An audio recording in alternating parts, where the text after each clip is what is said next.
2004 সালে হলদিয়া পৌরসভার উদ্যোগে এই আন্তর্জাতিক স্টেডিয়াম হওয়ার কথা ঘোষণা করা হয়। তারপরে সামান্য কিছু কাজের অগ্রগতি হওয়ার পর প্রায় 2 দশক ধরে থমকে যায় এই স্টেডিয়ামের কাজ। বর্তমানে হলদিয়া পৌরসভার তরফ থেকে এই স্টেডিয়ামকে আবার নতুন করে গড়ে তোলার কথা ভাবনা চিন্তা করা হয়েছে এবং টাকাও অনুমোদন করা হয়েছে। ওখানে সমস্যা হচ্ছে, যারা খেলতে আসে তারা নোংরা ফেলে দিয়ে চলে যায়, এখানটা পড়ে আছে, সেটাকে আমাকে দিয়ে পরিষ্কার করতে হয় আমরা যখন খেলতে আসি। তারপরে পিচ হচ্ছে গিয়ে যখন আমাদের হয় তখন টেনিস প্লেয়ারে বিকালে মাঠ ধরে নেয়, আমরা খেলতে পাই না। আর আর কিছু না, বাকি সব ঠিক আছে। স্টেডিয়াম কি হলে ভালো হবে? হ্যাঁ, স্টেডিয়াম হলে ভালো হবে। যেমন কিছু ট্যুর আছে, যখন খেলতে তখন আমরা খেলাটা দেখতে পাবো। আর যারা প্র্যাকটিস করবে ইন্টারন্যাশনাল, সেই প্র্যাকটিস গুলো আমরা দেখতে পাবো। স্টেডিয়াম হওয়ার কথা ছিল, সেটা কোনো কারণবশত হয়নি। সেটা হলে আরো ভালো হতো, কিন্তু তারপরে এই মাঠটা দীর্ঘকাল এখানে পড়েই ছিল।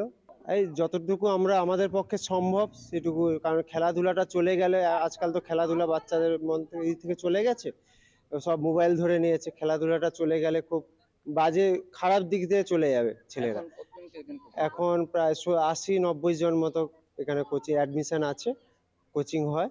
এবার রেগুলার তো সবাই আসে না, তবু 60-70 জনের কাছাকাছি রেগুলার আসে। আমাদের দাবি বলতে এখানে বাচ্চারা যাতে ভালো খেলা শিখে ভালো জায়গায় খেলতে পারে, কলকাতায় খেলতে পারে ভালো। পৌরসভা উদ্যোগ নিলে তো খুবই ভালো, কারণ উদ্যোক্তা দরকার এখানটা। আমরা যতটুকু আমাদের পক্ষে যতটুকু সম্ভব ততটুকু তো আমরা করছি। এরপরে কেউ আরো বড় কেউ এলে বা পৌরসভা যদি এখানে উদ্যোক্তা নেয় আরো খুব ভালো হয় আর কি। এবং নতুন করে আন্তর্জাতিক মানের 35,000 আসন বিশিষ্ট একটি স্টেডিয়াম গড়ে তোলা হবে।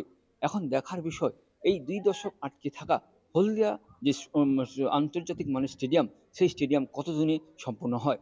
ভোলানাথ বিজলি, কলকাতা টিভি, হলদিয়া।